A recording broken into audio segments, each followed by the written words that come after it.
Assalamu alaikum guys, I hope you are doing fine. My name is Asha Sadiqa and today I am going to talk about receptive language disorders. अगर आप इस channel पे new अभी तक subscribe नहीं किया तो subscribe का बटन प्रेस कर दी, बेल आइकन प्रेस कर दीजिए। और हमने रिसेप्टिव लैंग्वेज से पहले हमने लैंग्वेज डिसऑर्डर और लैंग्वेज डिसऑर्डर के अलावा एक्सप्रेसिव लैंग्वेज क्या होती है, एक्सप्रेसिव लैंग्वेज डिसऑर्डर क्या था, वो सारा थॉरली पढ़ लिया हुआ है, उसकी मैनेजमेंट्स भी वगैरह सारा कुछ पढ़ लिया हुआ है। तो अब अगर हम रिसेप्टिव लैंग्वेज की बात करें तो रिसेप्टिव लैंग्वेज में वो चीज़ें आ जाती हैं अगर एक बच्चे को डिफ़िकल्टी हो किसी चीज़ को समझने में, कि वो अंडरस्टैंडिंग में प्रॉब्लम हो रही है, अगर वो चीज़ों को कॉम्प्रीहेंड ही नहीं कर पा रहा, समझ ही नहीं पा रहा, तो फिर हम उसको रिसेप्टिव लैंग्वेज डिसऑर्डर कहेंगे। एक्सप्रेसिव में बात की थी, उसको एक्सप्रेस नहीं करना आ रहा, उसमें एरर्स होंगे, आर्टिकुलेशन एरर्स होंगे उसकी स्पीकिंग में।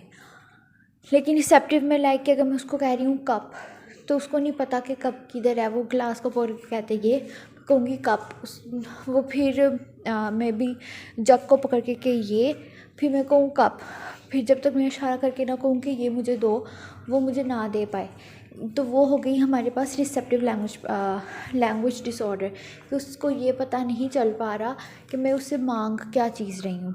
ठीक है, उसको समझने में डिफ़िकल्टी हो रही है, उसको चीज़ों को कॉम्प्रीहेंड करने में डिफ़िकल्टी हो रही है। अक्सर आईटी के जो से बच्चे होते हैं, हम जब उनको बातें करते हैं तो वो उनके आईक्यू क्योंकि लो होते हैं, तो वो उन बातों को नहीं समझ पाते। जब वो बातों को समझ नहीं पाते तो वो एक्सप्रेस भी नहीं उस लिहाज से कर पाते।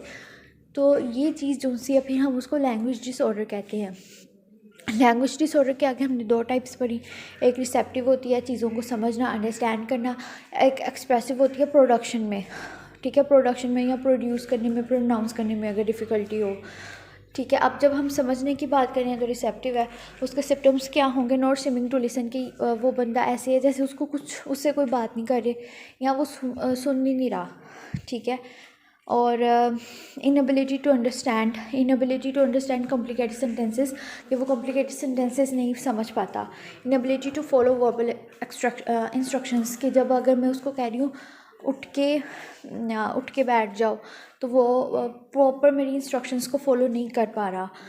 Appearing lack of interest in story books listening, के इन लोगों को स्टोरी बुक लिसनिंग में भी फिर इतना कोई इंटरेस्ट डेवलप नहीं होता, क्योंकि इनकी चीज़ों को समझ नहीं पाते। जब चीज़ों को समझ नहीं पा रहे तो एक कॉम्प्लिकेटेड बात को नहीं समझ पा रहे, इंस्ट्रक्शंस को फॉलो नहीं कर पा रहे, तो स्टोरीज़ जो सी कॉम्प्लिकेटेड होती हैं, स्टोरीज ज़ाहिर सी बात है कॉम्प्लिकेटेड होती है स्टोरीज़, उसमें एक से ज़्यादा करैक्टर्स होती हैं, एक आइडिया होता है, एक पूरा इमेजिनेशन बनाना पड़ता है, और इमेजिनेशन भी तब बनती है जब अंडरस्टैंडिंग नहीं होगी, इमेजिनेशन नहीं बनेगी, और इमेजिनेशन नहीं होगी तो उनका इंटरेस्ट भी लेक करेगा, इंटरेस्टिंग भी नहीं होगा उनके लिए, और उनको वो चीज़ें, वर्ड्स के मतलब, वर्ड्स को समझने में काफ़ी मुश्किल होगी, और उनको डिफ़िकल्टी होगी फ्रेजेस को याद करने में भी, वर्ड्स को याद करने में भी। उसके बाद अगर हम कोजेज़ की बात करें तो जेनेटिक वो ससेप्टिबिलिटी हो सकती है, कि उसकी फैमिली हिस्ट्री में रिसेप्टिव लैंग्वेज डिसऑर्डर हो। लिमिटेड एक्सपोजर हो सकता है कि उस बच्चे का एक्सपोजर ज़्यादा नहीं है, बहुत लिमिटेड सा एक्सपोजर है, कि उसको इतना एक्सपोजर दिया ही नहीं गया कि वो नई चीज़ें सीखे, खुद ऑब्ज़र्व करे, खुद इंटरेक्ट करे लोगों के साथ। और दूसरे डेवलपमेंटल डिसऑर्डर्स हो सकते हैं, जैसे डाउन सिंड्रोम, ऑटिज़म हो सकता है, जनरल कोग्निटिव एबिलिटीज़ जो सी हैं वो हो सकती हैं, डिलेड आईक्यू हो सकता है। तो ये सारे जो से ये कोजेज़ हो सकते हैं हमारे रिसेप्टिव लैंग्वेज डिसऑर्डर्स के। उसके बाद अगर हम रिसेप्टिव लैंग्वेज डिसऑर्डर की बात करें तो ये हियरिंग इम्पेयरमेंट लाइक हमने जो सिम्टम्स पढ़े हैं वो रिलेटेड ही हैं, कि उस बंदे को सुनाई नहीं दे रहा, उसको हम उससे बात कर रहे हैं, उसको नहीं पता कि हम उससे बात कर रहे हैं, और वो स्टोरी लिसनिंग में इंटरेस्टेड नहीं है, वर्बल इंस्ट्रक्शंस को फॉलो नहीं कर पाता। इस तरह की सारी हमने बातें की, तो वो सारी हियरिंग इम्पेयरमेंट से ही कहीं ना कहीं बात हो जाती है। Hearing impairment due to decrease exposure to language, के हियरिंग इम्पेयरमेंट होगी तो उसका लैंग्वेज से एक्सपोजर ज़्यादा नहीं होगा, और जब लैंग्वेज के साथ एक्सपोजर कम होगा तो रिसेप्टिव लैंग्वेज डिसऑर्डर जो उनसे है वो कॉज हो सकता है। उसके बाद हम विजन इम्पेयरमेंट की बात करते हैं। जब हम विजन इम्पेयरमेंट की बात करते हैं due to the absence of cues, के हमारे पास क्यूज़ नहीं है, फेशियल एक्सप्रेशन जेस्चर्स वगैरह नहीं है, तो इसकी वजह से उस बंदे को समझनी सिर्फ वर्बली चीज़ों को समझना उसके लिए काफ़ी मुश्किल हो गया, क्योंकि उसके पास क्यूज़ नहीं है कि अच्छा ये चीज़ जेस्चर्स नहीं है।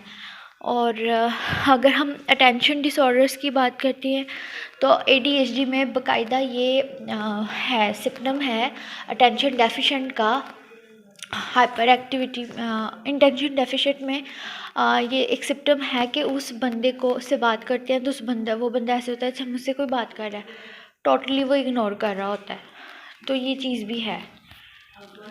डायग्नोसिस ऑफ रिसेप्टिव लैंग्वेज, अगर अब हम रिसेप्टिव लैंग्वेज को डायग्नोस कैसे कर सकते हैं?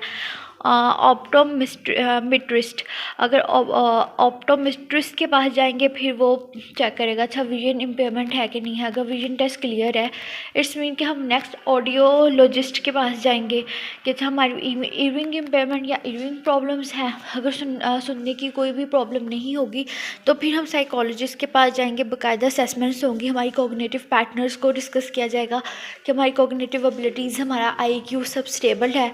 अगर वो सब भी स्टेबल्ड होगा फिर हम स्पीच पैथोलॉजिस्ट के से कंसर्न करेंगे कि कहीं हमारी स्पीच में या लैंग्वेज कॉम्प्रिहेंशन में जो प्रॉब्लम है उसको हम कैसे मैनेज करेंगे।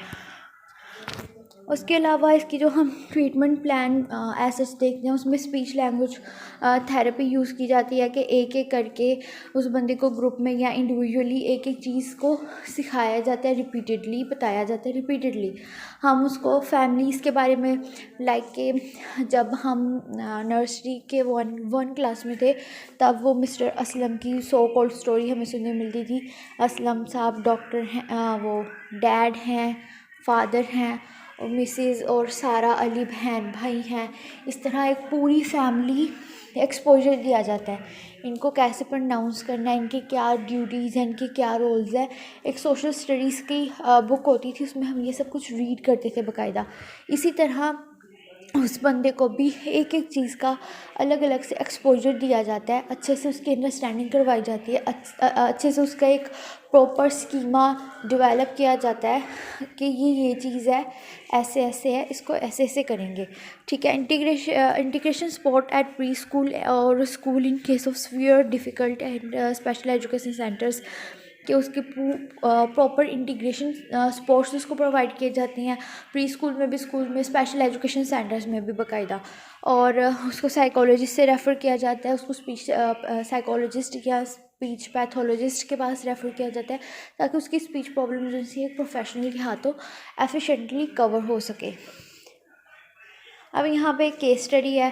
केस स्टडी जो सी है ये मैंने नेट से ही ली हुई है, इस वजह से इस पर नेम एज सब कुछ मेंशन है। पहले मैंने नेट से नहीं लिया था, वो रियल केस था, तो इस वजह से उसमें नेम एज और ये सब कॉन्फिडेंशियल रखा था ड्यू टू एथिकल इश्यूज़, ठीक है। अब हम यहाँ पे नाम मैगन था, एज इसकी 8 ईयर्स थी, सेटिंग मतलब main stream primary school Y3 में वो एडमिटेड थी।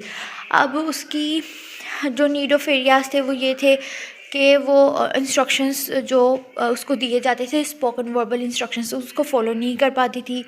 उसको स्टोरीज़ और नंबर्स के सीक्वेंसेस में काफ़ी प्रॉब्लम था, वो कंफ्यूज हो जाती थी बहुत आसानी से और उसको पता था मुझसे नहीं होगा, बहुत डिफ़िकल्ट है ये सब, मुझसे नहीं होगा। उसकी अटेंशन और लिसनिंग स्किल्स बहुत पुअर थे और उसकी रीडिंग कॉम्प्रिहेंशन भी बहुत वीक थी। अब उसकी स्ट्रेंथ्स क्या थी? वो बहुत अच्छी सी ड्राइंग्स कर लेती थी, उसकी फ़िज़िकल एक्टिविटीज़ बहुत अच्छी थी और वो वाले गेम्स में वो बहुत अच्छी थी जिनके कोई रूल्स नहीं थे, जिनके कोई इंस्ट्रक्शंस नहीं थे। वो टीवी को इंजॉय करती थी, कंप्यूटर्स में गेम्स को इंजॉय करती थी। उसकी स्पीच क्लियर थी, लेकिन क्या मसला था कि उसको विजुअल प्रॉम्प्ट्स को वो फॉलो करती थी और वो रिटन वर्ड्स को भी समझ आती थी। अब केस स्टडी जो सी थी वो थी उसकी अब उसकी लर्निंग क्यों डिस्टर्ब हुई थी, क्योंकि उसके एक्सपीरियंसेस जो से थे इन्वॉल्वमेंट इन ग्रुप्स के, वो लोगों के साथ कम खेलती थी, बच्चों के साथ कम खेलती थी, इसलिए उसकी लिमिटेड एक्सपोजर था। लिमिटेड एक्सपोजर की वजह से उसकी लिमिटेड एक्सपीरियंसेस थे जिसकी वजह से वो लर्निंग थ्रू ऑब्जर्वेशन या लर्निंग थ्रू इन्वायरमेंट जो सी थी वो प्रॉपरली नहीं कर पाई। उसके बाद unable to keep up with classroom task को भी वो प्रॉपरली नहीं कर पाती थी, और उसकी ये लिमिटेड एबिलिटी की वजह से वो ओरली और रिटनली चीज़ों को नरेट नहीं कर पाती थी, और उसके ये प्रॉब्लम्स उसके हर करिकुलम को भी अफेक्ट कर रही थी, तमाम एरियाज़ के। अब उसकी सोशल डेवलपमेंट में जो प्रॉब्लम आ रही थी वो उसकी कन्वर्सेशन में प्रॉब्लम्स आ रही थी, वो क्लास डिस्कशन में पार्ट नहीं लेती थी, या फिर कन्वर्सेशन में बहुत स्लो थी, और बिहेवियर में उसकी सेल्फ एस्टीम और कॉन्फिडेंस जो था वो लो होता जा रहा था। अब चाइल्ड की progress will depend on a range of individual factors such as whether और नॉट ब्रेन इंजरीज प्रेजेंट। अब यहाँ पे ज़रूरी नहीं है कि अब उस बच्चे के फिर हमने मैनेजमेंट प्लान की कि हमने उसको बाकायदा सपोर्ट दिया, उसको स्पेशल क्लासेस दी, उसको स्पीच थेरेपिस्ट के ज़रिए हमने उसको डिफरेंट एक्सपोजर्स दिए। अब डिफरेंट एक्सपोजर्स हमने कैसे दिए? तो अच्छा, अगर आपसे ये सवाल किया जाए, आप इसका ऐसे जवाब दो, पहले सवाल सिखाना फिर जवाब, और एक्सप्रेसिव लैंग्वेज के बनिस्बत बस यहाँ पे होती है कि आप सबसे बड़ी बात जो इस एरिया में बात होती है वो ये कि आप इंस्ट्रक्शंस कैसे दे रहे हो। आप जितने अच्छे इंस्ट्रक्शंस दोगे इन बच्चों को वो उतने अच्छे से समझेंगे, लेकिन फिर यहाँ पे प्रॉब्लम है कि वो इंस्ट्रक्शंस को फॉलो नहीं करती। तो इंस्ट्रक्शंस को फॉलो नहीं करती तो हम फिज़िकल इमिटेशंस के ज़रिए उसको सिखाएंगे।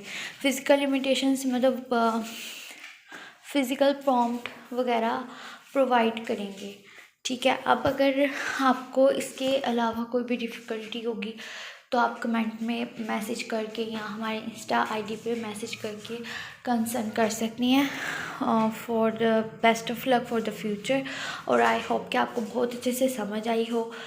अगली मतलब लेक्चर के लिए अल्लाह हाफिज़।